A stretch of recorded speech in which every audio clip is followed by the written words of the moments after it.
Hey guys, tonight we are slipping back into a year that smells like rotting hay, regret, and a suspicious lack of hand washing. You are standing in a cramped village with muddy roads. The air is oddly warm for spring, and there is a buzzing unease around you. Someone is coughing behind a shuttered window. A dog howls, then goes quiet. You do not know it yet, but this is the start of something deeply unpleasant.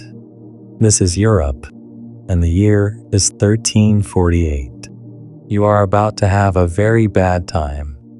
So before you get comfortable, take a moment to like the video and subscribe, but only if you genuinely enjoy what I do here.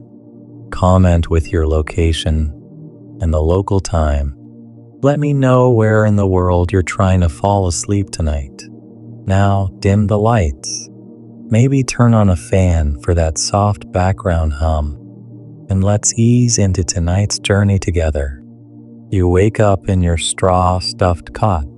A rooster somewhere yelling his daily nonsense into the fog. You rub your eyes and stretch, noticing your back is sore from hauling firewood yesterday. Or maybe it was from chasing that drunk guy off your property. Either way, your joints feel older than you are. Someone outside mutters a prayer in Latin. That is normal. What is not normal is how quiet the rest of the street is. By now, the market should be bustling. Someone should be yelling about carrots. Instead, it is eerily still. You step outside and squint into the morning haze. No children chasing each other. No neighbor trying to sell you yet another slightly cursed goat. Just silence and the faint, not great smell of something gone off. You wander toward the town square. There is a notice nailed to the church door, but you cannot read. Not your fault. Schools were more of a monk's only thing back then. So you wait until someone else stops to mutter it aloud. Turns out, 3 villages over, people are dying. A lot.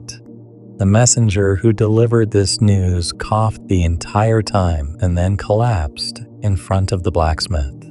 He is now resting in the back barn, which is a polite way of saying no one knows what to do with the body. You head home, suddenly aware of every tickle in your throat. Word spreads faster than the disease. Some say it came from the east, carried by traders. Others say it is punishment from God. A particularly imaginative guy claims it is the result of bad stars. Historians still argue whether it entered through Genoa or Marseille first. But let us be real. You are not thinking about global trade routes right now. You are thinking about that rash on your arm and whether it was always there. The town healer. She is technically a weaver, but she knows how to boil herbs, is already overwhelmed. She gives you a pouch of rosemary to sniff and tells you to avoid hot foods like garlic and onions. You ask what is left. She shrugs and says, turnips, of course. You try to pray. The church is full, mostly of people trying not to breathe too hard. The priest looks tired. His hands shake as he swings the censer, which is probably doing more harm than good by wafting incense around like a disease delivery system. Back home, your cousin stumbles in. He had gone to visit his sister in the next town over. He says she is dead, and so is half the town. He looks pale. You do not ask questions. You just tell him to sleep in the shed. Later, you peek out the door and see 2 strangers in long robes and thick leather gloves dragging a cart. Bring out your dead, one of them shouts, ringing a bell. Your stomach sinks. They stop in front of a cottage 2 houses down. No one answers. They go in anyway. A minute later, they emerge with a body wrapped in a blanket and a cat that looks deeply offended. You close your door and push a stool against it. The nights get quieter. That is the worst part. You are used to noisy nights. Someone always arguing, dogs barking, a baby wailing. Now, it is mostly wind. Occasionally, a scream cuts through the dark, but then it is just wind again. The rats, oddly enough, seem to be doing great. Chubby little guys scuttling around like they own the place. You try not to think about them. One evening, you hear the mayor has locked himself in the granary with his wine supply. He says he will not come out until the devil leaves town. That feels like a mood. You consider doing the same, but your granary only contains 3 moldy apples and an unfortunate chicken. It rains for 3 days straight, and you start wondering if this is just the warm-up act for a biblical level cleansing. You mutter apologies for your sins, just in case. You are not even sure what all your sins are, but you cover the basics: lying, laziness, and that one time you stole someone's cheese wheel. A man from the monastery stops by with a list of names. He says the monks are praying for the town. You ask if any monks are sick. He laughs bitterly. Then he coughs. Then he leaves. You pour out your water jug. Historians still argue how much the average person in 1348 understood about the plague. Probably not much. You, however, are starting to get the general idea. Being around other people is risky. Breathing is risky. Existing is. Yeah, risky. You stop going to the market. The last time you went, a woman sneezed, and 5 people fled like she was breathing fire. One man threw an onion at her. Not helpful, but possibly therapeutic. Some say the Pope is hiding behind a wall of fire in Avignon. That sounds dramatic. You try to imagine that His Holiness in his golden robes, surrounded by flames, probably still writing letters about moral behavior. Kind of metal, really.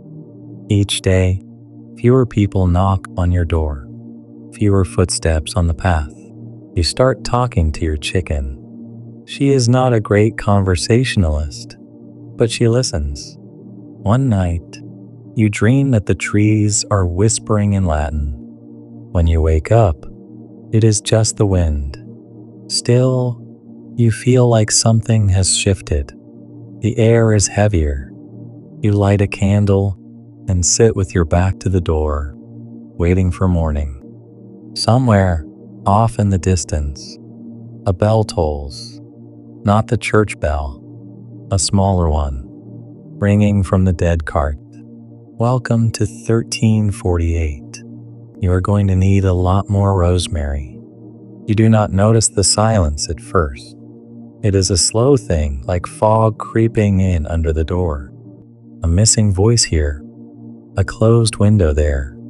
Someone you usually nod to on your way to the well is not outside anymore. Their shutters are drawn, their chimney cold. Maybe they just left town. Maybe they are sleeping in. You tell yourself it is probably fine. But the next day, the butcher's shop does not open. The wooden stall is still smeared with old blood, and the hooks swing lightly in the breeze. No sign of the butcher. No meat either. Not even the weird cuts he used to push on you with a wink and a just boil it long enough. You stand in the square with a handful of others. No one says anything useful. A merchant mutters that he saw bodies being burned in a pit outside the city walls. Another man laughs nervously and says that it's just a rumor. Then someone coughs, and the group scatters like chickens after a thunderclap. There are no answers, only gaps. You walk past the tailor's house, and the door is open. That is unusual. Inside, spools of thread lie in tangles across the floor, and half-sewn tunics dangle from chairs. No sign of life. You think about calling out, but your voice sticks in your throat. The tailor was your neighbor for years. He owed you a wooden spoon. Now, you would rather not collect. Back at home, your cousin is still in the shed. He has not spoken since yesterday, and you are too afraid to check if he is sleeping or otherwise. You place a bowl of turnip stew by the door. Later, it is still there, cold and untouched. You decide not to ask questions. The well is quieter too. Normally, it is a place for gossip and passive-aggressive bucket jostling. Today, only one woman is there, drawing water in silence. She looks up at you with wide eyes, then lowers her gaze. The bucket creaks as she lifts it, and then she walks away without a word. There is something deeply unnerving about that. The way people have stopped looking at one another, like they are afraid even eye contact might be contagious. You start looking at the ground more. It feels safer there. A few days later, the bells stop ringing. You did not realize how much you relied on the church bells until they went silent. Morning prayers, midday mass, evening curfew, all timed by that comforting, predictable clang. Now, without them, the hours melt together like wax in the sun. You find yourself guessing the time based on the position of the sun, which works terribly on cloudy days. It turns out the bell ringer has vanished. Some say he fled to the hills. Others say he never left the bell tower at all. You briefly consider climbing up to check, but the thought of what you might find up there stops you cold. At night, you start hearing sounds you cannot explain. A low scraping, footsteps when no one is there. Once, a baby crying far off, though there are no babies left nearby. You try not to think about it. Probably foxes, or your imagination, or both. One day, the apothecary's door is wide open. Inside, the shelves have been ransacked, bottles smashed, herbs scattered, scrolls of mysterious recipes torn and fluttering in the draft. You pick up a pouch labeled Blessed Thistle and tuck it into your tunic, just in case. You never thought the apothecary would leave. She always seemed so unbothered, so calm. She once gave you a potion for nightmares that mostly tasted like sadness and rosemary. It kind of worked. Now she is gone, and the nightmares are back. You start seeing strange marks on doors, chalk crosses, symbols you do not understand. Some people whisper that they are protective. Others say they are warnings. Historians still argue whether these markings were meant to ward off death or announce it had already arrived. Either way, you do not mark your door. You are not ready to label yourself. One morning, a child stands alone in the street. She is barefoot and clutching a cloth doll. You recognize her as the cooper's daughter. Her parents are gone.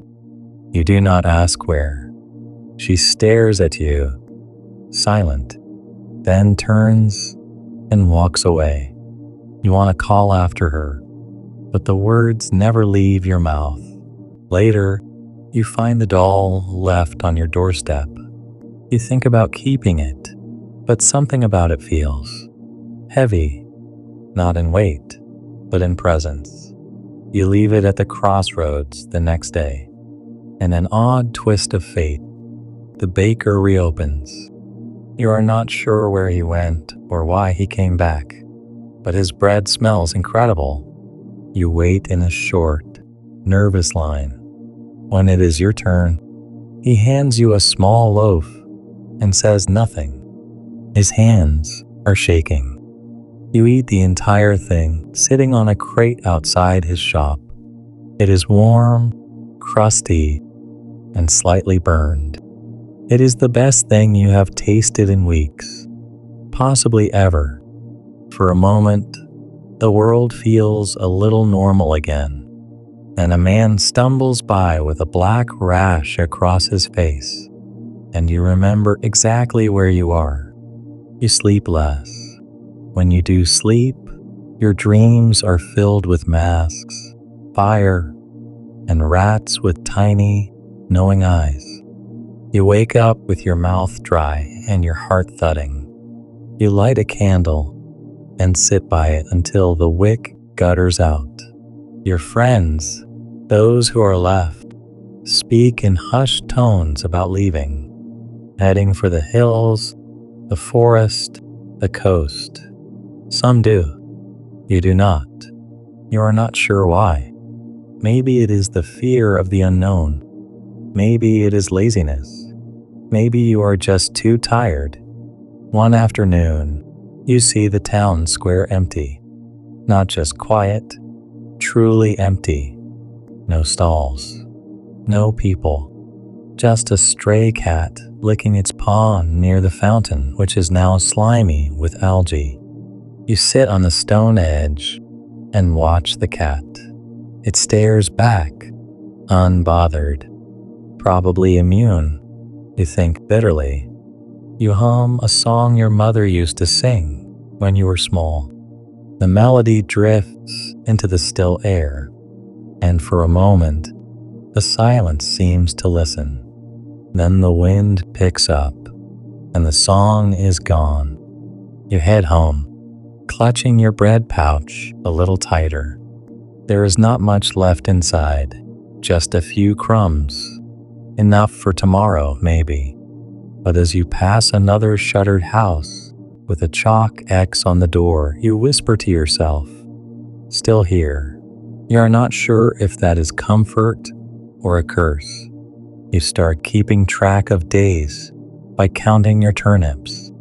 Not because they are interesting. Let us be honest. They taste like guilt, but because they are all you have left to measure time. One turnip, one day. When the pile shrinks, the days pass. Not exactly a sundial, but it works. Outside, the world feels paused. Not quiet. There are still noises, but paused. Like someone held their breath and forgot to exhale. A cart rolls by sometimes, led by a donkey that looks like it has seen too much. The driver does not shout or wave. He just nods, his eyes sunken, and keeps moving. One evening, someone knocks on your door. That is unusual. You hesitate. The last time someone knocked, it was a woman looking for her brother. You never found out if she did. You open the door a sliver. A young man stands there, his hood pulled low, holding a wrapped bundle in his arms. He asks if you can spare food. You stare at the bundle. It moves slightly. A baby. He says the mother is gone. His voice cracks on that word. Gone. Not dead, just gone. You give him a turnip and a bit of stale bread. He thanks you without smiling, then disappears down the road. Later, you wonder if he was real, A week passes, maybe more. You notice your hands are thinner, your ribs more pronounced. Hunger makes you forget words sometimes. You look at your chicken in a way that worries even you. One day, while foraging near the edge of the woods, you stumble across something unexpected. Color. A small patch of purple flowers, blooming defiantly among the brush. You kneel, stunned by the contrast against all this gray. You do not know their name, but you pick a few and carry them home. You place them in an old mug and pretend they smell like hope. Quirky detail? Some people back then thought flowers could keep the plague away. That is why everyone started stuffing their masks and pockets with herbs and blossoms, like a scratch and sniff survival strategy. Scholars still debate whether this had any actual effect, but honestly, it made things smell better, which is already a win. You start wearing a little pouch of crushed petals around your neck, not because you believe in the magic, but because it feels like doing something, like resisting. Back in town, there are rumors of flagellants passing through, not the kind that lightly judge your fashion choices. These are people who march barefoot from village to village, whipping themselves in the belief that suffering will save the world. A kind of traveling guilt parade. They arrive just after dusk. You hear them before you see them. A rhythmic chant, a drum beat, the sound of leather against skin. You peer from your window as they pass, eyes wild, backs bloodied, robes stained. Some cry, some shout prayers, some stare straight ahead, like they are looking at the end of the world and trying to beat it to the finish line. You do not join them. You are not ready for that level of commitment. Besides, you have exactly zero interest in bleeding voluntarily. The next morning, they are gone. Just a few drops of blood on the cobblestones, and a discarded whip someone stepped on and cursed at, loudly. The local priest gives a sermon from his window now. He refuses to come down.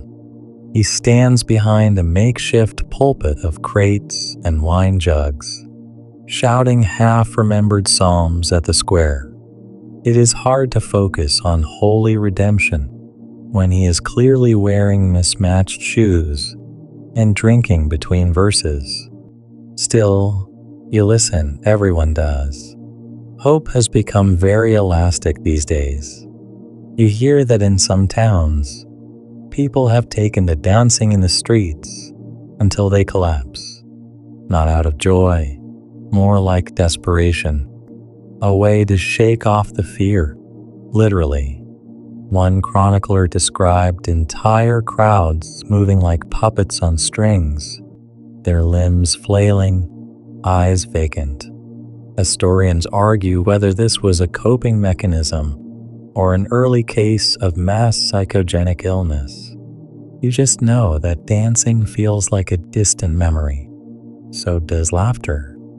Except once. It happens when you are watching a dog chase its own tail in the mud. It spins so furiously, so earnestly, that it trips and falls into a puddle. You laugh, a real, honest laugh that surprises you. It echoes weirdly in the quiet. The dog stops, stares, then trots off like it meant to do that. You say thank you aloud, unsure if you mean it for the dog or the moment. Later that night, you light your last candle. It flickers like it knows its time is up. You sit beside it, wrapped in every blanket you own, listening to the soft crackle of the flame. Outside, the wind whistles through the cracks in your shutters. You close your eyes, and imagine you are somewhere else, maybe on a beach with warm sand and no rats, maybe at a feast with bread that does not taste like sadness, maybe in a world where you are not constantly calculating the odds of breathing next to someone. When you wake up, the candle is a stub of wax, but the house is still standing, and so are you. That counts.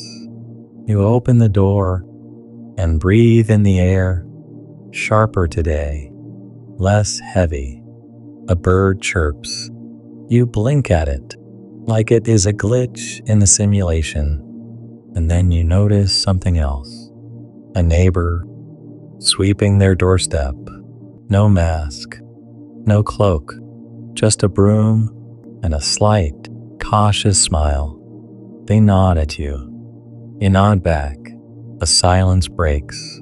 Just a little. You do not immediately walk over. That would be too much, too fast. Instead, you stand there on your creaky porch, arms crossed, pretending to examine a suspicious cloud. The neighbor keeps sweeping, pausing now, and then to glance at the sky or adjust their elbow-length sleeves. You have not seen them in weeks. You honestly thought they were gone. But no, here they are, alive, sweeping dust that has nowhere to go.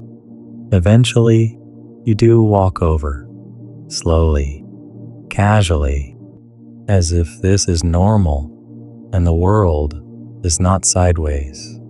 You say something like, "Still got your broom, I see." They chuckle, the kind of small, polite chuckle that says, "Let us not talk about the entire collapse of civilization just yet." You both talk about the weather, about the turnips terrible this year, the rats too many, and whether that thing behind the bakery really was a goat. Nothing important, nothing real, but the conversation is real enough, and that is something. You almost mention the boy with the baby, or the flower patch in the woods, but you do not yet. Later, you sit at your table and realize you just had your first conversation in over a week. It feels strange, like waking up from a long nap and remembering how to use your legs. You say hello out loud a few times to practice. You make yourself laugh. Then you cough, just a little, and immediately stop laughing. You cannot be too careful. Back in the day, you remember people believed the plague was caused by bad air, miasma, they called it. Just a foul stench floating around, infecting anyone unfortunate enough to inhale at the wrong moment. That is why everyone carried sweet-smelling herbs or wore those beak masks like confused bird lawyers of doom. Modern scholars still debate how much the miasma theory shaped public behavior. You keep your windows open, just in case. Speaking of open windows, someone down the lane starts singing. A real song, not a moan or a chant, actual music. A woman's voice, low and cracked, but steady. You recognize the melody. It is one of those old folk tunes about harvest and heartbreak and possibly goats again. You close your eyes and let it drift in. It makes the walls of your house feel a little less close. The next day, the tanner reopens shop. No customers, obviously, but he hangs up a few cured hides like a sign of life. You wave as you pass, and he waves back with a stained hand and a tired smile. His beard is longer, and he looks about 10 years older. But then again, so do you. Plague years count double. Year is a weird one. A rumor starts that the town well has healing properties now. You are not sure who started it, but one morning there is a line, people murmuring about cleansing waters and divine signs. Someone even brings a wooden ladle carved with little saints. You fill your bucket like usual and resist the urge to drink it dramatically in front of them while shouting, "It's just water." You do take a sip though, just to be safe. There's a new rhythm forming. It is not like before, but it is something. You rise earlier, you sweep your step. You wash your face every morning with cold well water, which feels both cleansing and like punishment. You begin to tidy your house, just a little at first. A stack of firewood here, a cleared shelf there. You find an old comb and run it through your hair for the first time in what feels like centuries. You are not rebuilding, not really, just rearranging the ruins. And then there is the market. Not a real market, but the ghost of one. It starts with one old man laying out a few onions and a tattered pair of boots on a blanket near the square. The next day, there are 2 blankets, then 4. No shouting, no bartering, just quiet nods and occasional swaps. You bring a small pouch of dried mushrooms and leave with half a wheel of questionable cheese. You call that a win. It is awkward. Everyone is still wary, standing far apart, eyes darting. No one wants to be the first to cough, but the fact that people are showing up at all feels revolutionary. You even start to overhear things, like how the town north of you burned its gates and walled itself in, or how a group of monks was seen traveling in masks shaped like fish. That one is probably not true, but you choose to believe it anyway. And of course, there are always the conspiracy theories. One guy swears the plague was caused by bad bread. Another blames comets.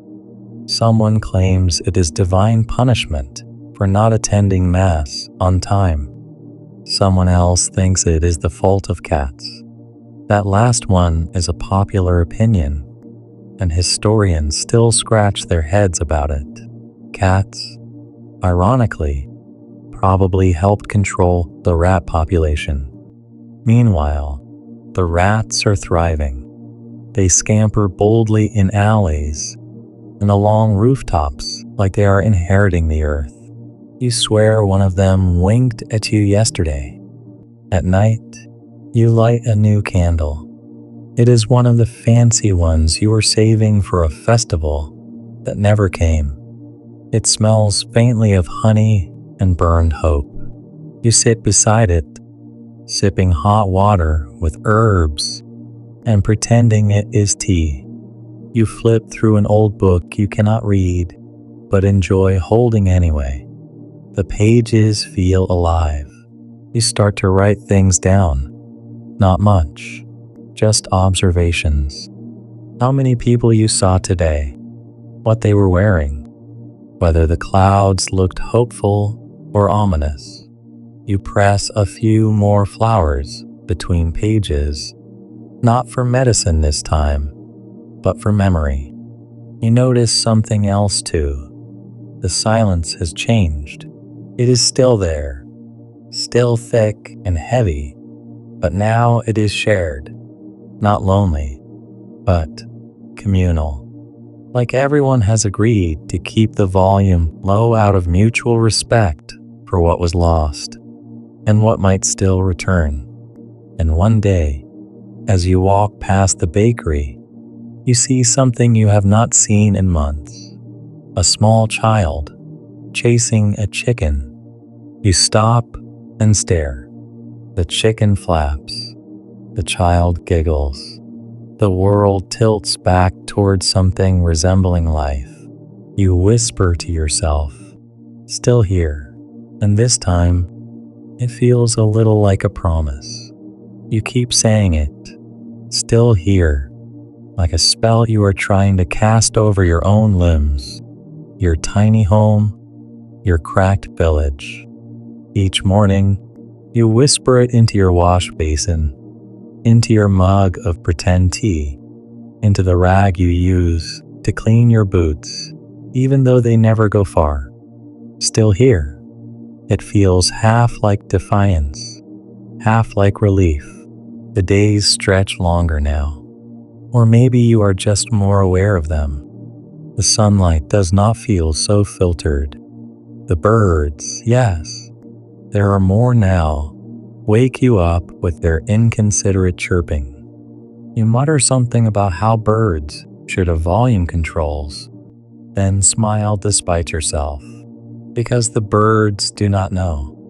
They just sing, because it is time to sing again. And maybe you think, so should you. You take to humming while you sweep. Simple tunes, often off-key, but they fill the air with something. Once, your neighbor joins in from their window. You harmonize badly, laugh quietly, and never mention it again. But that little moment sticks in your chest like a warm coal. One morning, someone sets up a crude sign on the road into town, a plank nailed between two fence posts. It reads, "Safe now mostly." Someone has scratched maybe beneath it. Another has crossed that out and added, "Bring bread." You consider contributing, "Please wear shoes," but decide that is too aggressive. There is a feeling, faint but growing, that things are slowly knitting back together. You start to hear from people who have traveled, one of the old widows. Nobody remembers her actual name, only that she yells at pigeons, says her cousin's town buried all their sick in glass coffins. A traveling tinker insists that a city across the river has been untouched by plague because their mayor outlawed sneezing. Historians would later call this deeply inaccurate, but in times like these, facts get blurry around the edges. Even so, not everything is soothed by time. You still carry things, memories like bruises under your skin. The nights your neighbor screamed, and no one answered. The child's shoe you found near the well. The bakery cat that vanished overnight. These things remain. They do not shout, but they do not go away either. One afternoon, a priest passes through. A real one this time, not the shouting wine lover from the window. He is clean-shaven, young, traveling on foot. His robes are patched and dusty, but he walks with purpose. He gathers a small crowd in the square and speaks softly, as if afraid to disturb something delicate. He says he is here to listen more than preach, that he has walked through 17 villages and buried his own mentor along the way, that he is not here with answers, just stories. He shares one about a town where the only survivors were a group of children hiding in a wine cellar, another about a monastery that rang its bell every night even though the monks had all died months earlier. You listen. So does everyone. No one interrupts. Later, he accepts a piece of onion and a half loaf of bread and sleeps in the corner of the blacksmith's barn. The next morning, he is gone. But someone finds a message scratched into a plank of the market stall. Hope is not the same as certainty, but it works just as hard. You think about that for a while. There is one shop in town that never reopened, the barber's. The building is still there, but the door hangs loose, and inside it smells of dust and something else you would rather not name. One day, someone leaves a flower on the step, then another.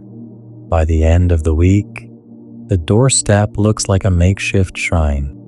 You pass it every day and say nothing, but nod your head once in quiet recognition, a shared gesture among those who remember. Fun fact: some barbers in the Middle Ages also acted as doctors, or at least tried to. Bloodletting, tooth pulling, minor surgery, all while offering a haircut. Historians still argue whether this made them medical pioneers or dangerously enthusiastic amateurs. You think about that whenever you walk past the barber's faded sign, and suddenly your split ends do not seem so important. You also notice that people are rebuilding in tiny ways. A broken fence mended, a bench repainted. Someone even plants beans in a corner of the old graveyard, says the soil is nutrient-rich, which you decide not to examine too closely. And one woman, the weaver's daughter, strings little paper flags from her window. They flutter whenever the wind gets brave enough to try. One morning, you wake up and realize you have gone an entire week without crying. Not even once. You almost feel guilty, but then you remember, survival is not betrayal. It is just the next thing. You sit down with your notebook and record the number of people you saw in the square. 11. You write down what they were doing, laughing, swapping apples, arguing about whether sheep are intelligent. You smile. You even make a list in your mind. Rat sightings are down by 60%, which is a relief. The bird song around you seems louder, as if nature itself is celebrating the change. And when you look around and notice smiles, you count 4, yes, including your own. You decide to clean your house top to bottom. It takes hours. You find things you forgot existed: an old spoon, a dried fig, a letter you never sent. You dust, sweep, even beat the rugs until your arms ache and the air is thick with effort. When you are done, you sit on your floor, back against the wall, breathing in the scent of lemon and ash. And then something truly wild happens. Someone knocks, not in desperation, not in fear, just a friendly knock. You open the door, and there stands your neighbor, same broom holding one, now with less broom and more bread. They hold out a small loaf. It smells warm, real. Fig and honey, they say. I got lucky. You stare. You hesitate. Then you take it. Thanks, you say. Still here. They nod. Still here. You both laugh. Not loudly, but genuinely. And for the first time in what feels like lifetimes, you do not feel like the last person left in the world. It starts with the bread, as so many things do. You tear off a piece, warm and sticky with fig, and eat it with both hands like it is a message from the universe. It is the first food you have tasted in months that did not feel like a necessity. It feels like a gift, like flavor was something you forgot could exist. You bring the rest inside and place it on the nice plate. Not the wooden one you always use, the one with the crack down the middle, but the ceramic dish with the little painted bird. You had been saving it for a special occasion, and this feels close enough. You light a candle for no reason. It is ridiculous. It is perfect. Later, you find yourself humming again. A different song this time. You do not know the name, just that your mother used to hum it when she stirred soup. The tune sticks to your throat like honey. You catch yourself smiling at the doorframe as you walk past. You stop, look at it, and say, "Still crooked." You feel fondness for a piece of timber. This is what survival does to you. You start to wonder about the others, people you have not seen since everything turned quiet and gray. The baker's apprentice, the beekeeper, the old woman with the one good shoe. You do not ask around, no one does, but you wonder. There is a rhythm now, not fast, not steady, but present. Days unfold like tired pages of an old book. You start marking them again, scratching little lines into your doorframe, just like before. This time, you decorate each one with a tiny symbol, a leaf, a sun, a loaf, a star. Some days get a rat. Some days deserve it. One morning, you wake up to laughter, honest to goodness laughter, floating in from outside like a long-lost cousin. You peek through your shutters and see two kids throwing stones at a fence. It is a terrible game. They are terrible at it, but they are laughing. And in that moment, it is the most beautiful sound in the world. You step outside and wave. They pause. One waves back with a grin too big for their face, then resumes their game of rock the fence. You chuckle. You do not even care that they woke you up. Later that day, the bell rings. No one expects it. The town bell has not rung in ages, not since it tolled endlessly for the dead. When it clangs now, low and uncertain, you nearly drop your tea. You freeze. Everyone freezes. The silence that follows is electric. Then it rings again, steadier. 3 times. Pause. 3 times again. A signal.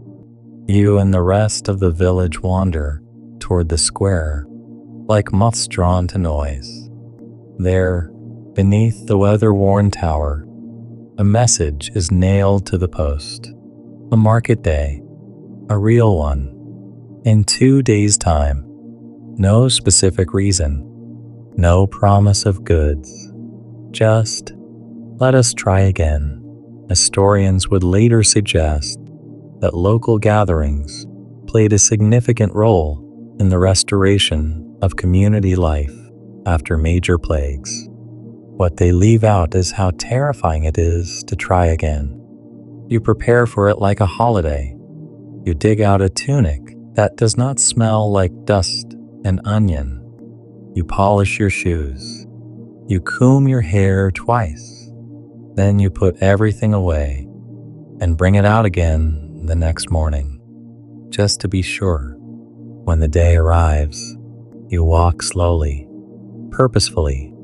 You pass others doing the same, nodding silently, like a parade of cautious hope. The square is not crowded, but it is alive.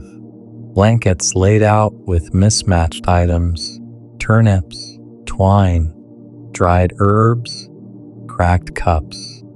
A man plays a flute so badly you consider giving him a vegetable to stop. You bring jars of pickled roots and a comb you never liked. You trade them for a faded scarf and a handful of candied walnuts. You hold them like treasure. They are treasure. Someone has drawn a chalk mural on the well. Flowers, stars, smiling faces with too many teeth. It is strange. It is perfect.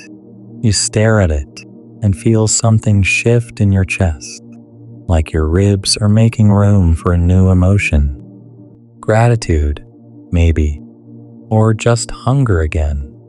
You sit at the edge of the square, legs dangling over the old stones, and watch people be people, awkward, cautious, but undeniably alive.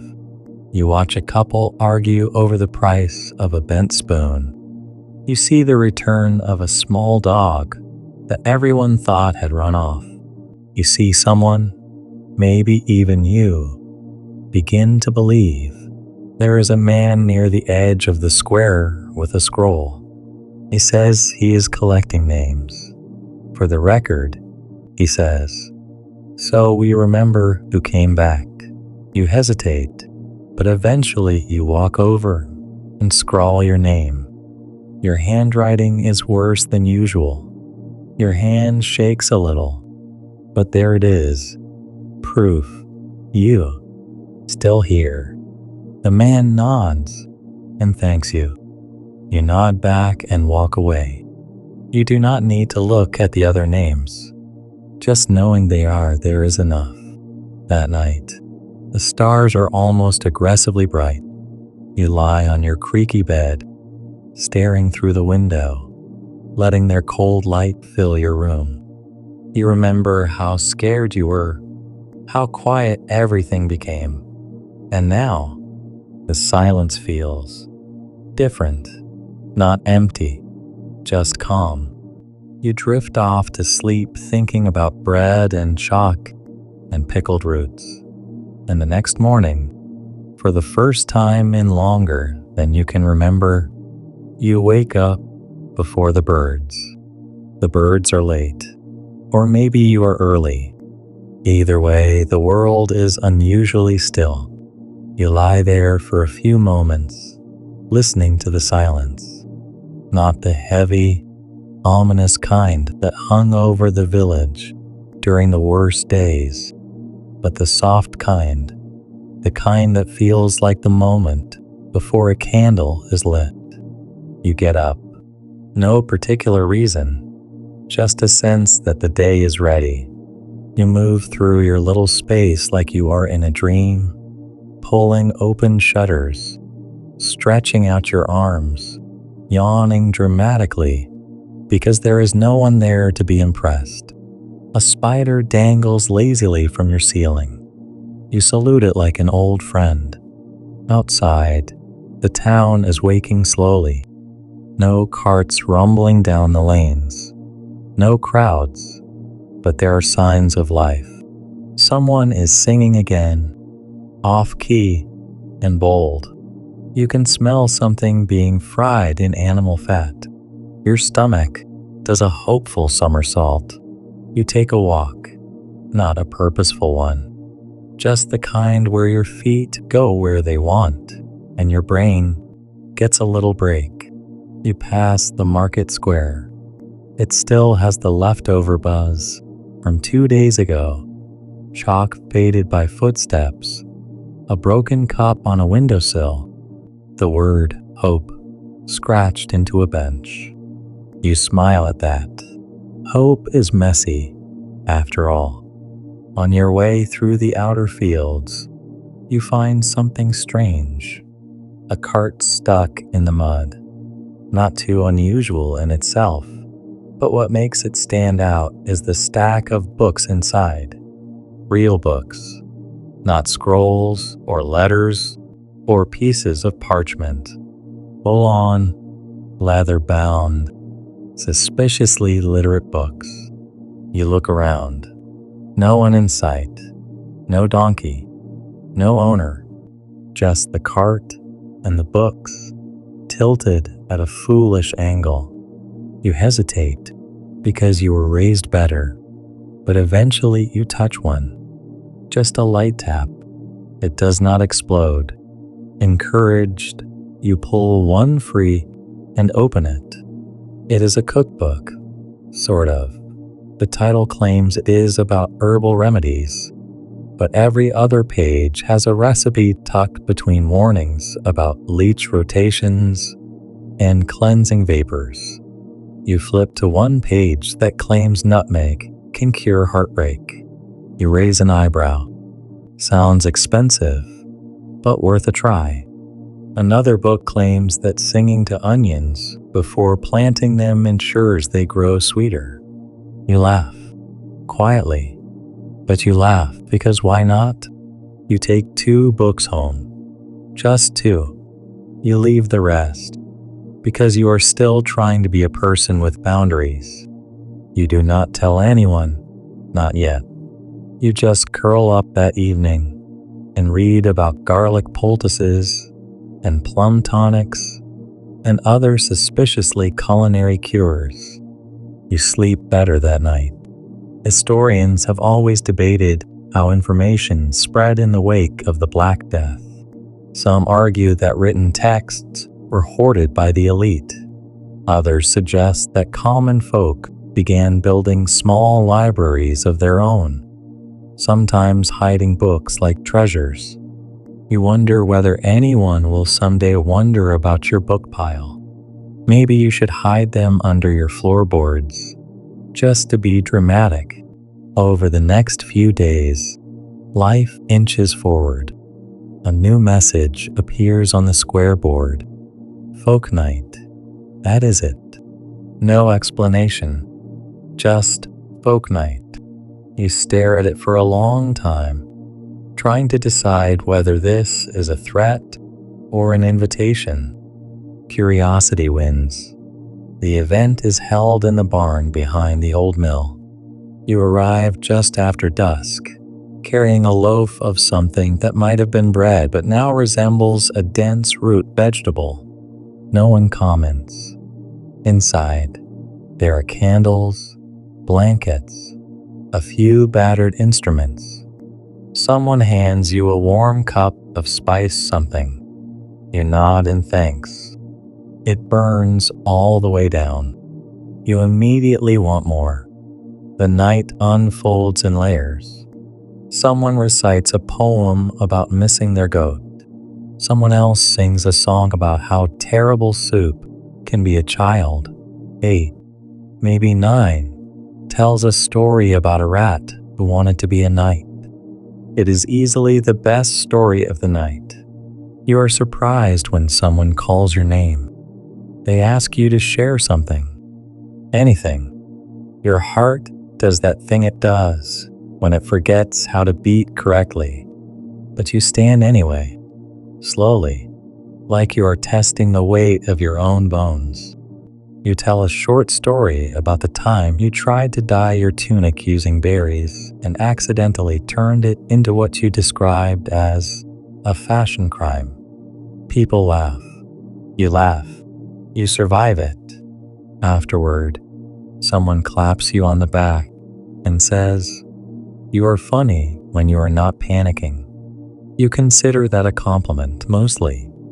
That night, you lie in bed thinking about the rat night, about the songs, about the firelight. It was not much, but it was something. Over the next week, things accelerate. A traveling potter sets up shop in the square. A man opens a stall selling buttons. Buttons. You forgot how much you missed the feeling of a properly fastened shirt. You buy one. You lose it. You buy another. You notice more paint on the walls. Murals, scribbles, signs. One reads, "Still here." You nod at it every time you pass, like it is a friend. You write letters. You are not sure where to send them, so you do not, but you write them anyway. To your sister, to a friend who vanished, to the version of yourself who lived through last year. You seal them, stack them, and put them under your pillow like fragile secrets. There is talk of reopening the school, of teaching children again. A few adults joke that they might sneak into the back just to relearn math. You are one of them. And one day, without ceremony, the old bell chimes again.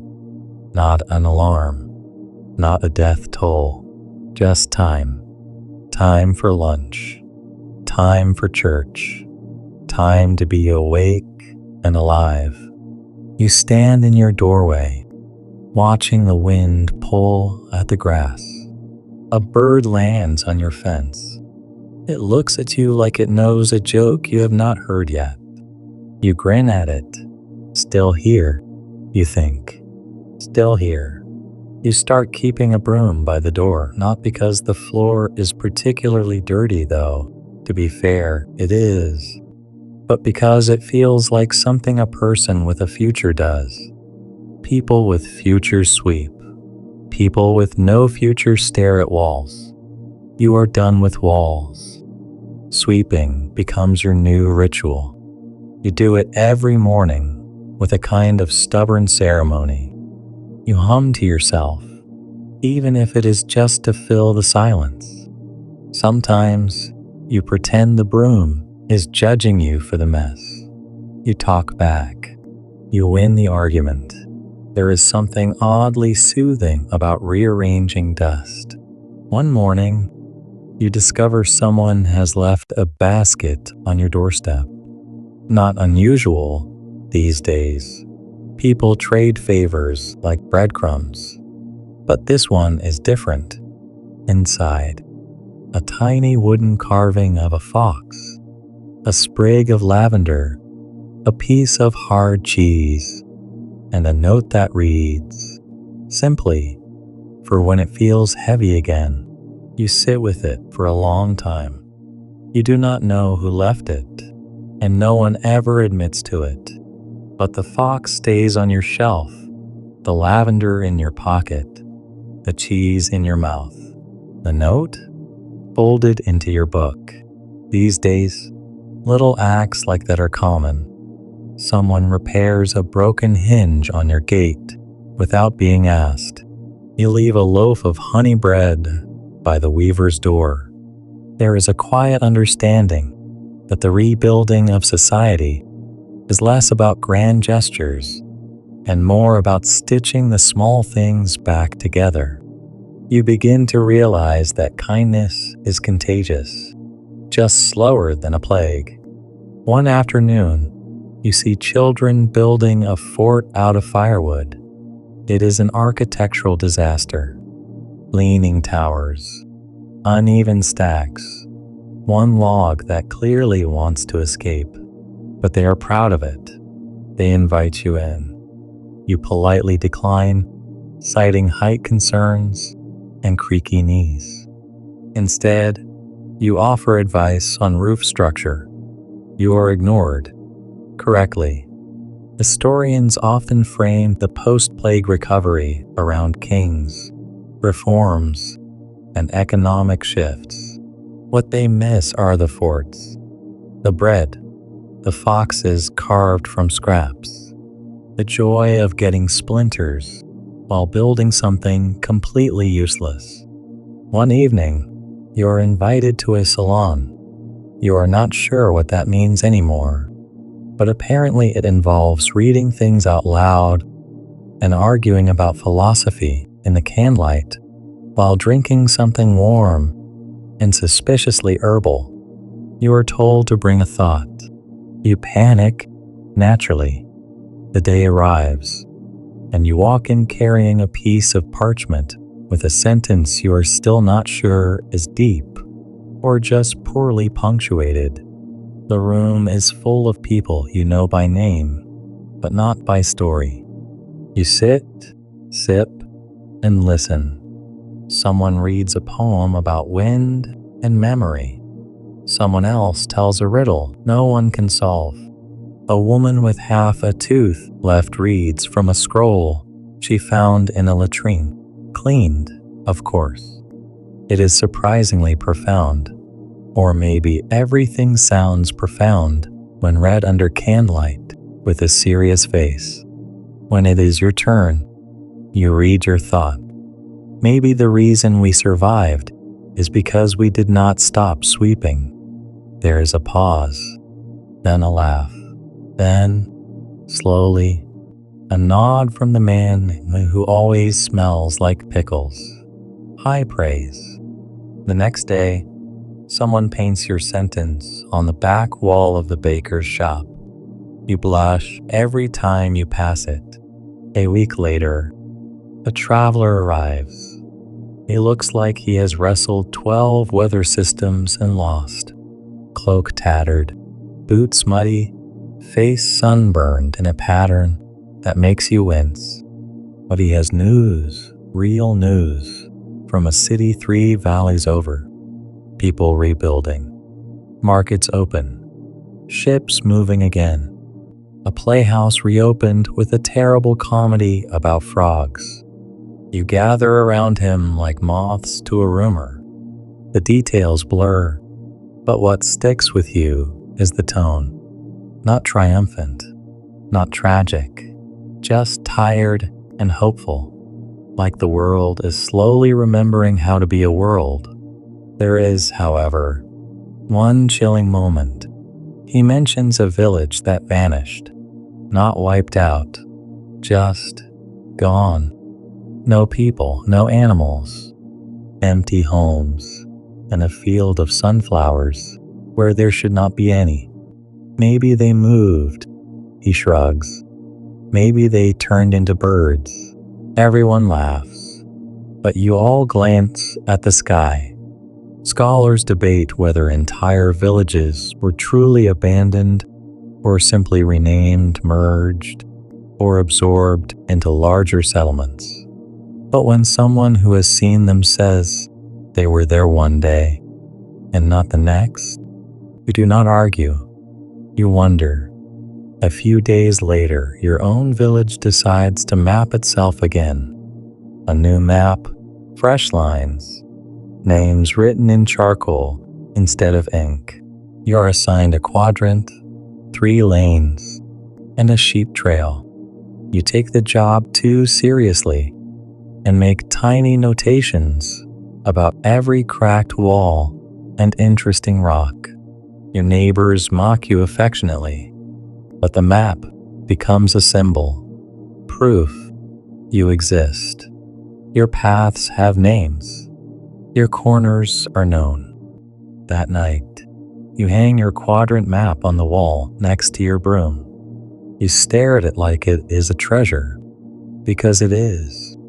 You dream of sunflowers and cities and foxes with maps in their paws. When you wake, the broom has fallen over.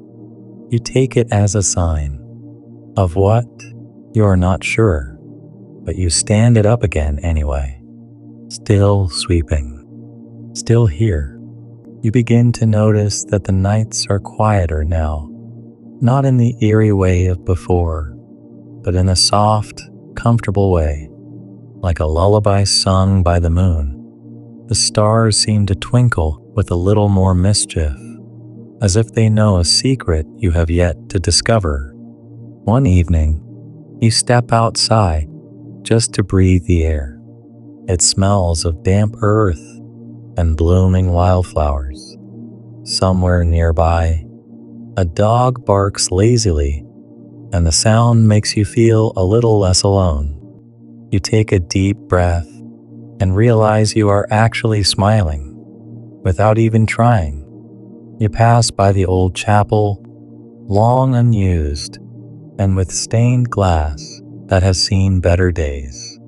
Tonight, there is a flicker inside, a candle, maybe 2. You stop to watch as a few villagers gather quietly, heads bowed in a new kind of prayer, not for salvation or punishment, but for something simpler, peace.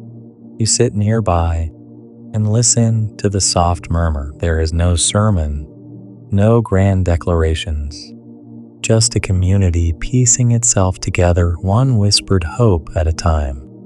It is a fragile thing, but it feels honest. You wish you could bottle that feeling and carry it with you. The next day, a strange sight awaits you. A painter has arrived, setting up an easel in the middle of the square. The villagers gather around, curious. You watch as the brush strokes bring the town to life. Old stones, crooked chimneys, the crooked doorframe you love so much. It is beautiful and terrible all at once. The painter tells you that he wants to capture what was lost and what remains. You find yourself wondering if anyone will ever truly capture the messy, stubborn beauty of survival. The painter stays for days, chatting with villagers and painting their stories onto canvas. You offer him a cup of herbal tea, which he calls an acquired taste, but drinks anyway. You laugh. You like him already. One afternoon, he shows you a painting of a rat knight, inspired by the child's story from Folk Night. The rat looks brave and ridiculous, armored in bits of scrap metal. You think it is the best thing you have ever seen. He promises to send a copy of the painting to your house. You wait eagerly. Meanwhile, the village school reopens in a barn. Children scurry inside, their laughter filling the air like music. You volunteer to help, though you are quickly reminded that your arithmetic is creative at best. The teacher just smiles and hands you a slate to keep. There is talk of rebuilding the bridge over the river, a project no one dared start before. People gather to discuss plans, materials, and how many hands it will take. You offer to carry stones, your muscles complaining but your heart proud. One day, a scholar visits, a thin, serious man with spectacles and a notebook. He asks questions about how life changed after the plague. You answer honestly, but sense he is looking for patterns, statistics, something neat.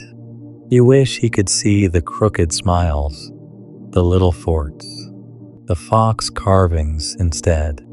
There is a debate among scholars whether the plague actually transformed medieval society or simply accelerated changes already underway. You think it did both, like a storm shaking a tree until the fruit finally falls. You find yourself dreaming more often now, not nightmares, but strange, vivid dreams where you are both yourself and someone else. A merchant, a knight, a child running through fields of lavender. You wake feeling like you have lived 100 lives before breakfast. The village holds its first feast since everything fell apart. It is small, with stolen moments of joy and a lot of awkward dancing. Someone attempts a jig and nearly breaks an ankle. You laugh so hard you forget what you were worried about 5 minutes ago. That night, as you lie in bed, you think about the road ahead, not just for yourself, but for everyone who survived. The road is long, tangled, and uncertain, but it is there. You close your eyes, ready to rest, knowing that tomorrow you will sweep the floors again, write another letter, maybe carve a fox or two, because life, this messy, stubborn, beautiful thing, is worth it. You wake to the sound of a distant bell, slow and steady. It is not an alarm. It is a signal, a heartbeat for the village waking up. You stretch, feeling the muscles in your back complain, but you listen anyway. The world is still fragile. You can feel it in the cracks of the cobblestones, in the thin walls of your home, in the hesitant greetings exchanged in the market. But it is also stubborn, like the weeds pushing through the cracks, refusing to give up. One morning, while wandering near the edge of the village, you stumble upon a group of elders gathered around a fire. They are sharing stories, some true, some exaggerated, all wrapped in a warmth that no plague could burn away. You sit nearby, listening to tales of festivals, strange customs, and a curious belief that laughter itself might be a kind of medicine. You remember how you used to laugh freely before everything changed. Now, laughter feels like a rare treasure, cracked and precious. You decide to bring some back. In the days that follow, you find yourself smiling more often. You try telling jokes. Some land, some flop spectacularly. One involves a chicken, 2 goats, and a very confused donkey. The crowd groans, but it is a good kind of groan, one that means you are still connected. A local herbalist shares a peculiar recipe with you, something to soothe restless nights. It involves lavender, honey, and a pinch of something called sleepwort. You try it. The taste is strange, but oddly calming. It becomes your nightly ritual. Historians debate whether medieval herbal remedies actually worked or were mostly superstition wrapped in hope. You figure it does not really matter. Sometimes belief is half the cure. One afternoon, a traveling minstrel arrives, strumming a lute and carrying stories from distant lands. You invite him to share his tales at the next folk night. He agrees, promising songs about brave queens, lost treasures, and a rather persistent goose. The minstrel's arrival brings a new energy to the village. People gather more often. Laughter returns to the streets, and for a moment, the shadows seem less heavy. You start keeping a journal, not of grand events, but of small moments. The way sunlight catches on dew, the smell of fresh bread, the sound of children playing. It feels good to record life again, to mark time not by death, but by living. One evening, you notice the fox carving you once received has been joined by others, hidden in unexpected places. A fox on a windowsill, a fox carved into a fence post, a fox painted on a door. You realize they are signs, markers of hope and resilience.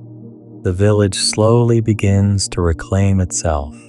Walls are patched, fields tilled, songs sung. Even the stray dogs seem to wag their tails a little more. You find comfort in routines, sweeping the floors, writing letters, attending gatherings. They are small acts of defiance against the chaos that once threatened to swallow everything. The scholar returns, this time with questions about how the village is healing. You answer with honesty and a quiet pride. Healing is messy and slow, but it is happening. There is talk of rebuilding the chapel's roof. You volunteer, not because you are skilled, but because you want to be part of the effort. Every nail hammered feels like a small victory. At night, you dream of bridges, not just the physical kind, but the ones built between people, stories, and hopes. You wake feeling lighter, as if the weight of the past has loosened just a bit. You realize that surviving the plague was only the beginning. Now you must live through the aftermath, weaving a new story from the threads left behind.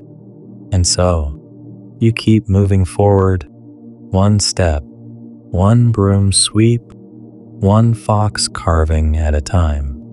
You find yourself drawn to the old well at the village center more often. It is a simple stone circle, mossy and chipped, but it feels like the heart of the place.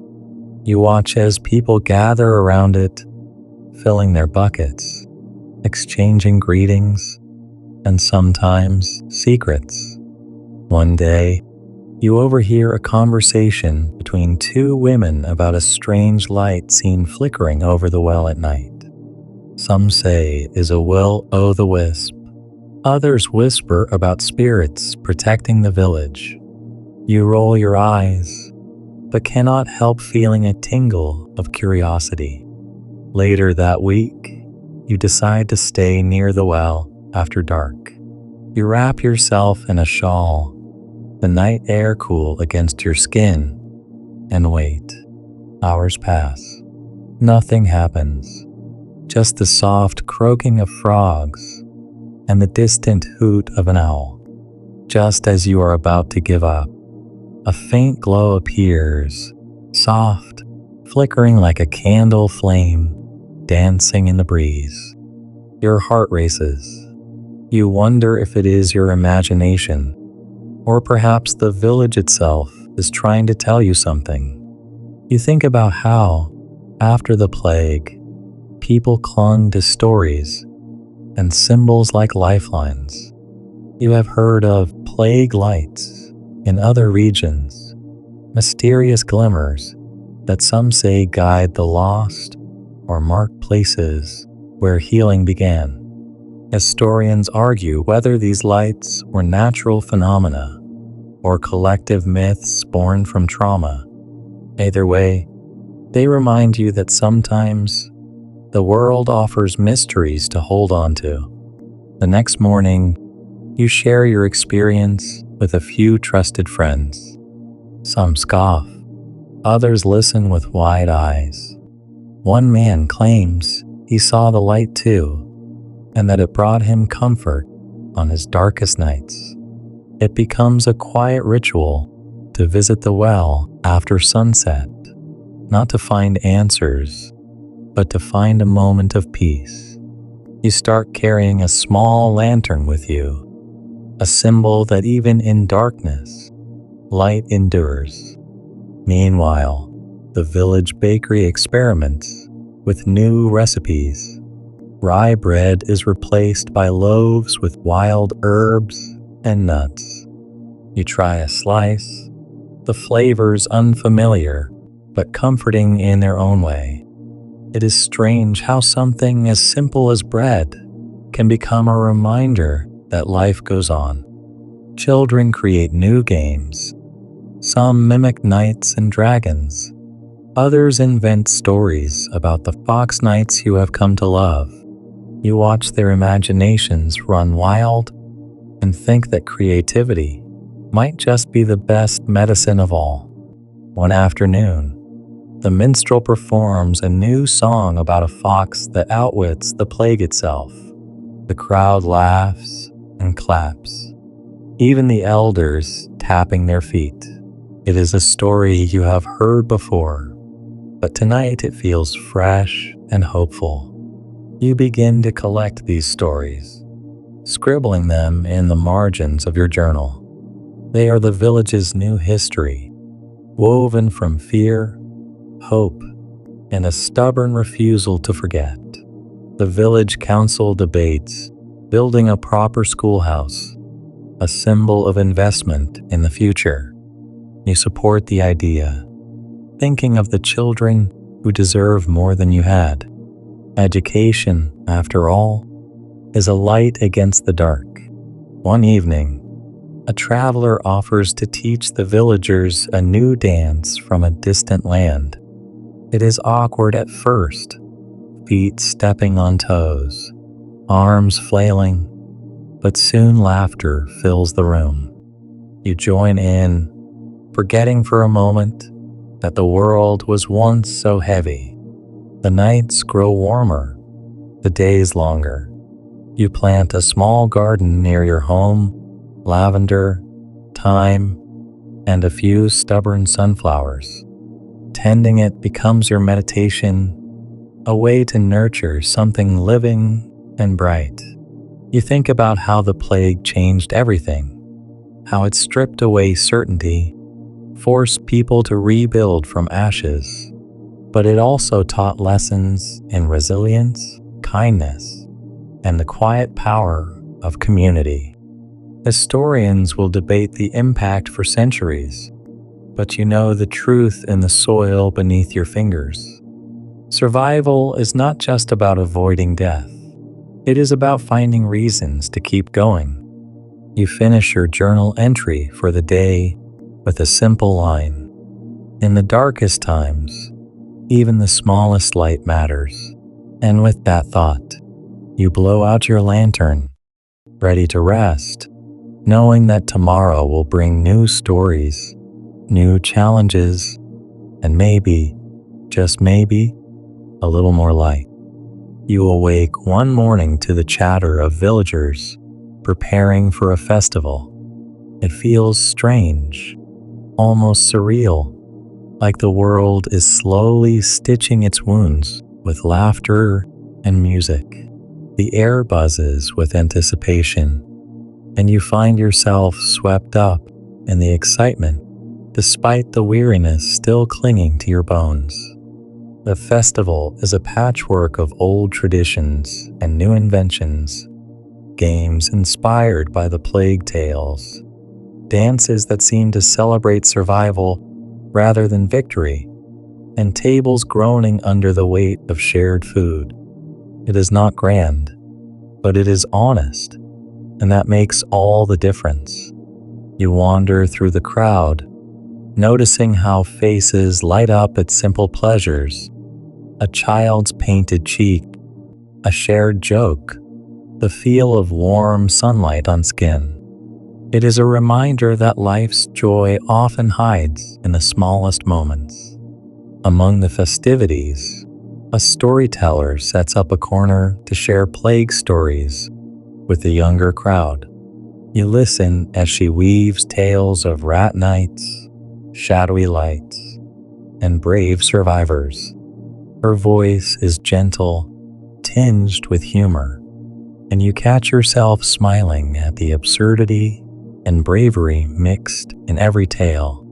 You decide to contribute, sharing your fox carvings and the story of the persistent little fox who outwits despair.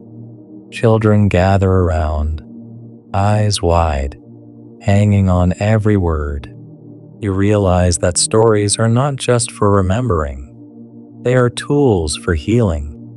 The day stretches lazily, punctuated by laughter, music, and the occasional awkward dance step. Someone attempts to juggle apples and nearly drops them all, earning a round of hearty cheers. You join in, feeling lighter than you have in months. Later, as the sun dips low, the village gathers around the fire. The flickering flames cast long shadows, and the air is filled with a sense of shared purpose and fragile hope. You think about how this festival could have been impossible just months ago. The plague had turned celebrations into distant memories, replaced by silence and sorrow. Now here you are, reclaiming joy one step at a time. Historians argue about whether medieval festivals after the plague represented a true cultural shift or simply a return to old customs with new scars. You think it is both, a complex dance of remembering and moving forward. As the night deepens, you feel a calm settle over you. The pain of the past still lingers, but it no longer dominates. Instead, it shares space with laughter, community, and the stubborn spark of life. You return home carrying the warmth of the fire and the echoes of song. The village is not healed, not yet, but it is healing, and that is enough for tonight. You lie down, the sounds of the festival fading into a soft background hum. Your thoughts drift like the smoke from the fire, rising and dissolving into the night. In these quiet moments, you understand something vital. Survival is not just about the body, it is about the spirit, the stories, and the simple act of gathering together after the storm. And as you close your eyes, you carry that thought with you, ready for whatever tomorrow brings. You awaken to a crisp morning, the air tinged with the scent of damp leaves and fresh earth. Outside, the village is already stirring, farmers heading to their fields, children darting through the streets, dogs chasing after them with eager tongues lolling. Life moves forward, stubborn as ever. You decide to accompany a small group to the edge of the forest, where rumors have spread about a hidden glade said to hold rare herbs. The journey is slow but peaceful. Birds chatter overhead, and the sun filters through the leaves in golden patches. As you walk, the conversations drift to how the plague changed people's relationship with nature.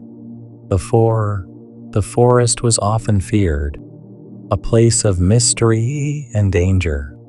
Now, it seems to offer both refuge and remedy, a quiet sanctuary. You remember reading that medieval people believed forests were homes to spirits, some protective, some mischievous. There is talk among scholars about whether these beliefs shaped responses to disease, giving people a sense of control when faced with the unknown. You feel a strange connection to these old stories as you gather herbs, mugwort, valerian, and a sprig of something that smells faintly of cinnamon. The herbalist says these plants can calm the nerves and ease fevers.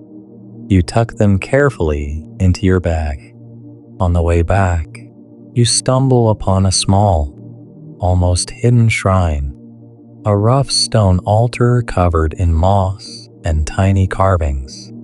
It is clear that someone has been here recently, leaving offerings of wildflowers and pebbles.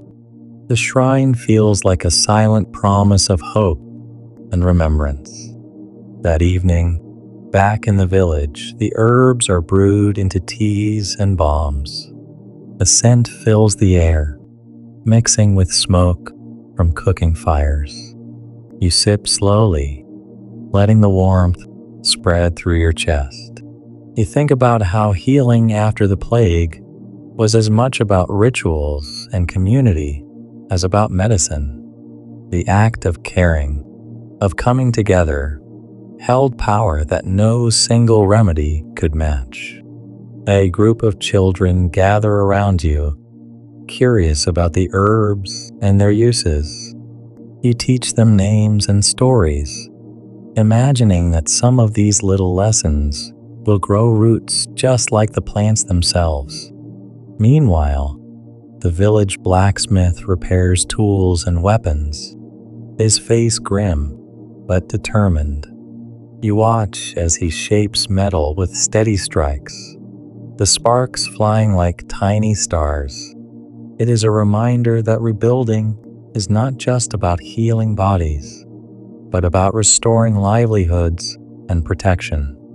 The day fades into a quiet evening. You sit by the fire, the flickering light casting shadows that dance on the walls.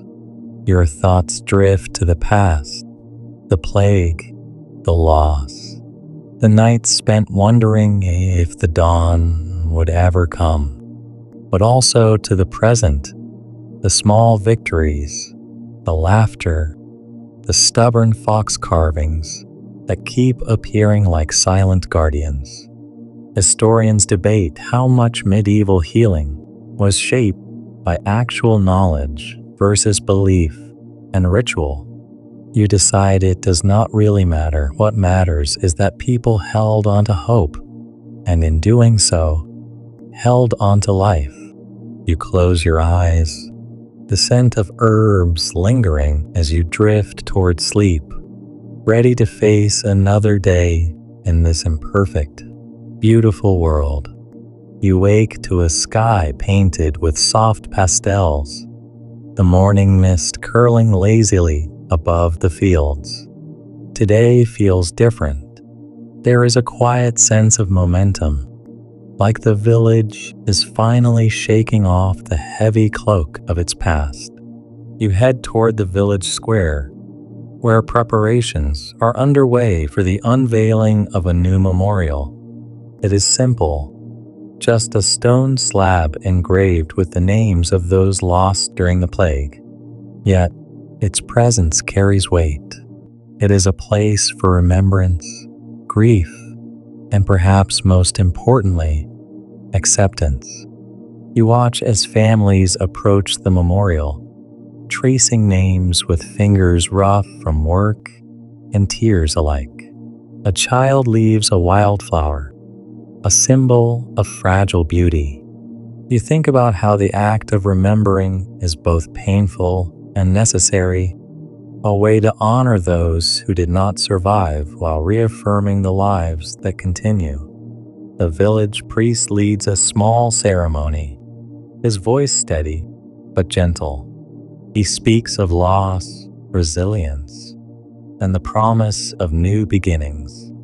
You notice that even the hardest faces soften, the grief giving way to a shared sense of community. Afterwards, people gather to share food and stories beneath the shade of ancient trees. You join a circle, listening to tales of courage, kindness, and sometimes absurdity. One man recounts how his cat stubbornly refused to leave his side during his illness, a small comfort that became legend. You realize that these stories, passed from one person to another, form the backbone of the village's healing. They are threads weaving together, a tapestry of survival and hope.